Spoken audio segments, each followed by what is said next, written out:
Aliens کا اس طریقے سے ذکر تو قرآن و حدیث میں کہیں نہیں آیا جی.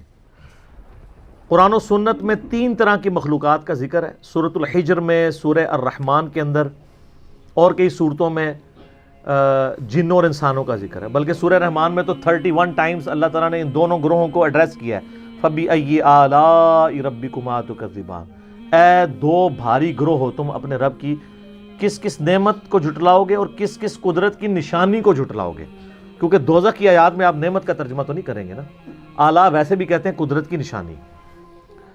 اس میں بھی آتا ہے نا خلق الانسان من صلصال کالفخار، ہم نے انسانوں کو پیدا کیا کھنکھناتی ہوئی خشک مٹی سے. وخلق الجان من مارج من نار، اور جنوں کو پیدا کیا ہے آگ کی لپٹ سے. اور آگ میں بھی فلیم کے جو اوپر والا ان سین فلیم ہوتا ہے. آپ اگر آگ روشن کریں نا، ایک موم بتی بھی جلائیں، ایک فلیم آپ کو یلو کلر کا نظر آ رہا ہے، ایک اس کے اوپر بھی ہلکا سا آپ کو یوں ہلتا ہوا ٹرانسپیرنٹ آر پار جس کے نظر آتا ہے، اس فلیم سے جن پیدا ہوئے ہیں، اس لیے جنات آپ کو نظر بھی نہیں آتے. اور سورۃ الحجر میں آیا کہ جنوں کو ہم نے انسانوں سے بھی پہلے پیدا کیا تھا. اور مسلم شریف میں حدیث ہے کہ اللہ تعالیٰ نے انسانوں کو مٹی سے، جنات کو آگ سے، اور فرشتوں کو نور سے پیدا کیا. تو یہ 3 ذی شعور مخلوقات کا ذکر آتا ہے جن میں عقل ہے، جو اپنی مرضی سے کام کرتی ہیں. ان میں فرشتوں کی ایکسیپشن ہے کہ مرضی سے صرف وہی کام کرتی ہیں جو اللہ ان کو دیتا ہے، دوسرا نہیں. لیکن جن اور انسانوں کے پاس اختیار ہے، چاہے تو برائی کا راستہ اختیار کریں، خواہ وہ اچھائی کا راستہ اختیار کریں، وہ اللہ نے ان کو اختیار دیا ہوا ہے. پکڑ آخرت میں ہوگی. پھر اس کے علاوہ کسی مخلوق کا ذکر نہیں. لیکن اشارتاً سورۃ المدثر کی ایک آیت میں ذکر ملتا ہے، جس کی وجہ سے یعنی محدثین کا، مفسرین کا یہ موقف ہے کہ اللہ تعالیٰ کی کچھ ان سین مخلوقات ایسی کائنات میں موجود ہیں جن کا اللہ تبارک و تعالیٰ نے اجمالاً ذکر کر دیا ہے، لیکن ان کی ڈیٹیلز ہمیں نہیں بتائی ہیں. یہ سورہ المدثر کی آیت نمبر ہے 31، اعوذ باللہ من الشیطان الرجیم. کافی لمبی ہے، جس میں وہ دوزخ پہ 19 فرشتے ہیں نا، اس کے کانٹیکسٹ میں اللہ تعالیٰ نے ذکر کرتے کرتے نا اس کو کنکلوڈ کیا، وَمَا يَعْلَمُ جُنُودَ رَبِّكَ إِلَّا هُوَ، اور تیرے رب کے لشکروں کو اس کے سوا کوئی نہیں جانتا. یعنی اللہ کی مخلوقات کو اللہ کے سوا کوئی نہیں جانتا. تو کئی ایک مخلوقات ہیں. آپ وہ حدیث نہیں آپ کو یاد بخاری مسلم کی کہ وہ جو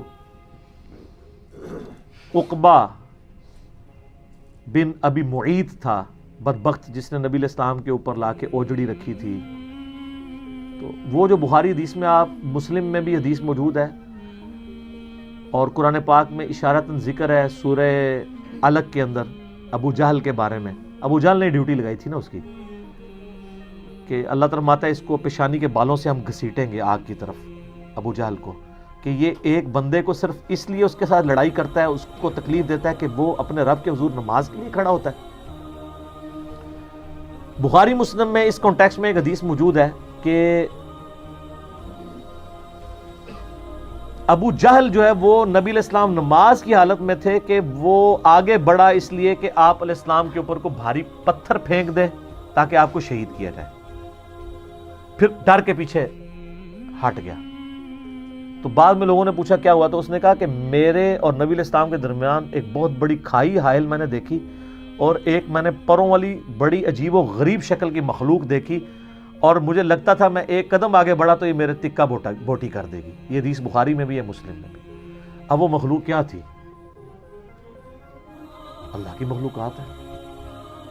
دوزخ کے اندر اللہ تعالیٰ نے جو انسانوں کے اوپر مخلوقات مسلط کرنی ہے، وہ سمجھانے کے لیے نا کہ وہ اللہ تعالیٰ فرماتا ہے کہ وہ اونٹ زرد اونٹوں کی مانند جو ہے وہ شعلے ہوں گے.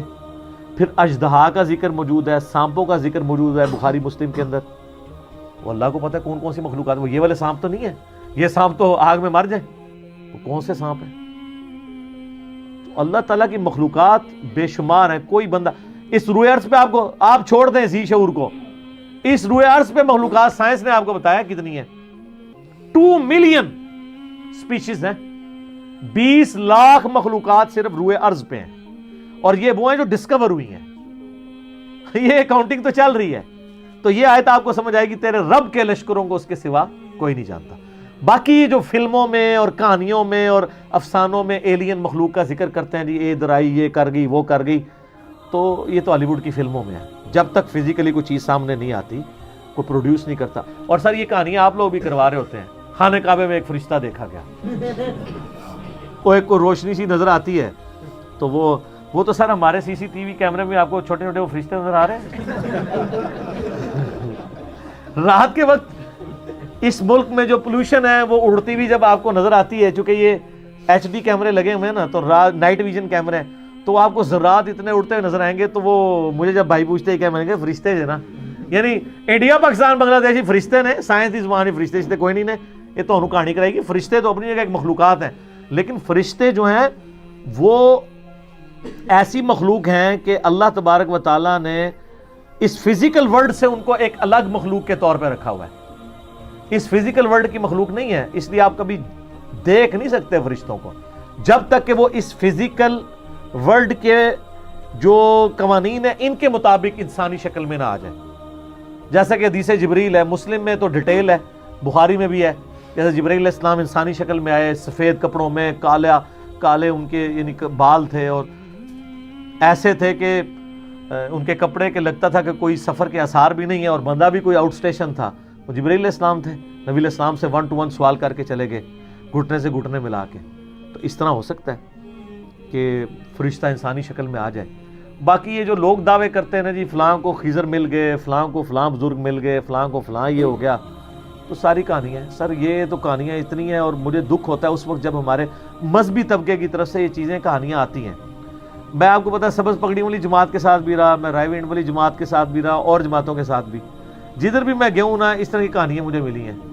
میں حرم مکہ میں بیٹھا ہوا تھا، تو ایک تبلیغی جماعت کے بھائی تقریباً آدھا گھنٹہ میں نے دیکھا وہ یوں دعا کرتے رہے. اور آدھا گھنٹہ دعا کرنا بڑا کنوکشن والا ایمان والا بندہ ہی کر سکتا ہے. ابھی جمعے میں کافی ٹائم تھا، سلام پھیرا، تعارف ہوا، انڈیا کے تھے. تو کرتے کرتے تو وہ کہنے لگے یہ بھی جو ہمارا بنگلہ دیش والا اجتماع تھا نا، اس میں صحابہ کرام سمیت نبی علیہ السلام تشریف لائے تھے، لوگوں نے دیکھا ہے. یہ عام ہے، اس کو کہتے ہیں کارگزاری. کیوں سر؟ آپ تو خود جماعت میں ہے نا. یہ جماعت کے وہ رکن ہے جو باغی نہیں ہے، بابی نہیں ہے، بس مانتے ہیں کہ یار یہ کہانی ہے، کرتے ہیں یہ لوگ. اور سر آپ کو بتاؤں، آپ سبز پگڑی والی جماعت میں نہیں رہے، وہاں پہ وہ دعوت اسلامی کی بہاروں کے نام سے چلتا ہے، یہاں کارگزاری کے نام سے چلتا ہے. اور اللہ معافی دے، یہ کارگزاریاں آپ کرسچنز کی جو جماعتیں نکل رہی ہیں ان سے بھی سنیں گے. کل کو یہ نہ ہو آپ کرسچن ہو جائیں جا کے. اور یہ کارگزاریاں آپ کو ہندوؤں میں بھی نظر آئیں گی. کتنے وہ لاکٹ کے اشتہار چل رہے ہوتے ہیں نا کہ جناب فلاں جگہ ایئر کریش ہوا، ایک بندہ بچا، اس نے وہ بھگوان والا لاکٹ پہنا ہوا تھا.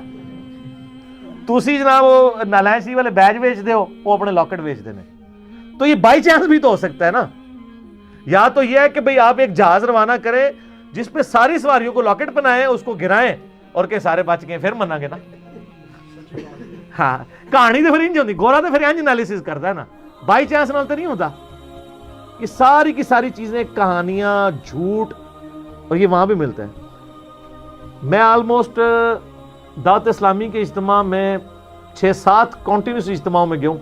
آلموسٹ ہر اجتماع کے بعد آتے تھے ایک اسلامی بھائی کا بیان ہے، نبی علیہ السلام خواب میں فرمایا جتنے لوگ اجتماع میں ہیں تمام کی مغفرت ہو گئی ہے. خوابوں کے اوپر سارے کام چل رہے ہیں.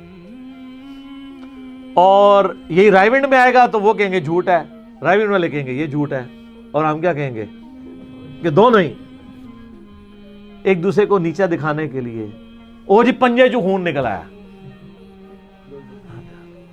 تو وہ سب نکال سکتے ہیں. آج کل تو اتنے لوئی ہیں نا، جو مرضی نکالتے رہے، آپ فزیکلی سامنے لائے نا. اچھا جی وہ بزرگ کی لاش فلاں جگہ سے سلامت دی کی، راتوں رات شفٹ کر دی. راتوں رات کیوں شفٹ کی ہے؟ میں نے تو اس کا بڑا صاف فارمولا دیا کہ لاش نکالنے کی ضرورت نہیں. جو اب بزرگ مر رہے ہیں بڑے بڑے، ان کو 1 ہفتے کے لیے رکھ دیں چوک میں دھوپ کے اندر، تو دیکھ لیتے ہیں کیا ہوتا ہے، پتہ چل جائے گا. تو عیدی والوں کے پاس کیوں رکھاتے ہیں؟ جتنے اولیاء اللہ کی لاشیں ہیں، اگر وہ ڈیلے ہو جنازہ تو وہ جا کے ادھر فریزر میں کیوں رکھواتے ہیں یار؟ انہوں نے تو قبر کے اندر نہیں گلنا، تو باہر رکھیں ان کو. وہ کسی کا پروٹوکول ہے جس کو اللہ دے دے، یہ جنرل رول نہیں ہے. انبیاء کے لیے تو ڈیفینیٹ ہے، انبیاء کے بعد جس کے لیے اللہ چاہے. ورنہ میں نے ان کو کہا کہ کئی صحابہ کرام ہیں جن کو وفات کے بعد ان کے جسم کا مسئلہ ہوا ہے، تو ان کی لاش کی حفاظت تو نہیں ہوئی، ہوا ہے نا.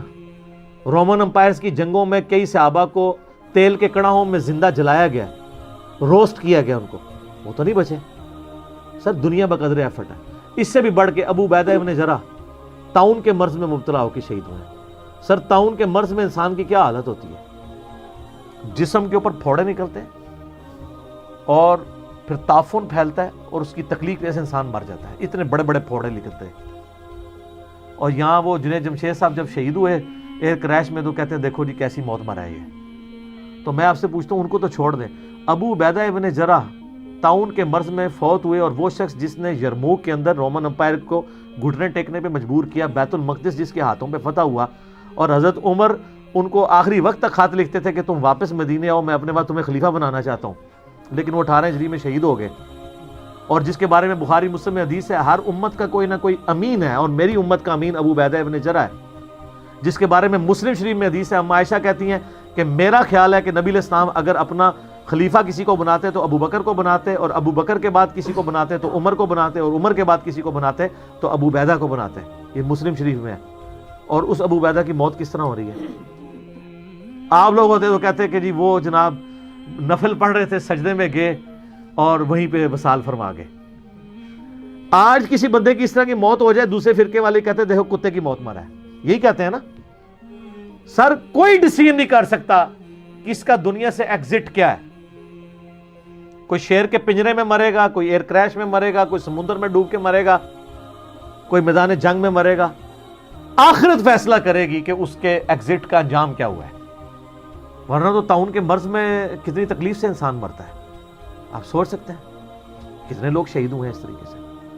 تو ہم شہید بول رہے ہوتے ہیں، لیکن اگر آپ وہ جو مرض تھا اب تو دنیا سے آلموسٹ ختم ہو چکا ہے، تو لیکن وہ جس طرح موت ہوتی تھی، جو پھوڑے نکلتے تھے اور جو تکلیف آتی تھی وہ کوئی سوچ بھی نہیں سکتا۔ تو یہ لوگوں نے اپنے اپنے کرائٹیریا بنائے ہیں۔ ٹھیک ہو گیا جی، جزاک اللہ۔